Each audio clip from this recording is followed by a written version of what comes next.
ഷാജഹാൻ ചക്രവർത്തി വെണ്ണക്കല്ലിൽ തീർത്ത പ്രണയ കുടീരമാണ് താജ്മഹൽ എന്ന് എല്ലാവരും കേട്ടിട്ടുണ്ടായിരിക്കും അല്ലേ?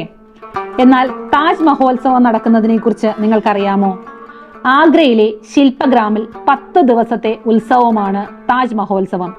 ഫെബ്രുവരി 18 മുതൽ 27 വരെയാണ് ഈ ഉത്സവം നടക്കുന്നത്.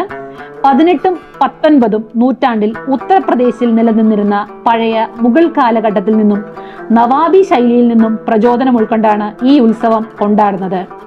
താജ്മഹൽ മുഗൾ വാസ്തുവിദ്യയുടെ ഒരു പ്രധാന ഉദാഹരണമായി അംഗീകരിക്കപ്പെട്ടിരിക്കുന്നു. ഇത് ഇന്ത്യയിലെ ഒരു പ്രമുഖ ചരിത്ര സ്ഥലമായി കണക്കാക്കപ്പെടുന്നു. ഓരോ വർഷവും താജ് മഹോത്സവ കമ്മിറ്റി സംഘടിപ്പിക്കുന്ന താജ് മഹോത്സവം 10 ദിവസത്തെ കാർണിവൽ അനാവരണം ചെയ്യുന്നു. ഈ കാർണിവലിൽ വൈവിധ്യമാർന്ന ഇന്ത്യൻ കലകൾ, കരകൗശല വസ്തുക്കൾ, സംസ്കാരങ്ങൾ, പാചകരീതി, നൃത്തം, സംഗീതം ഇവയെല്ലാം ഒരു കുടക്കീഴിൽ വരുന്നു.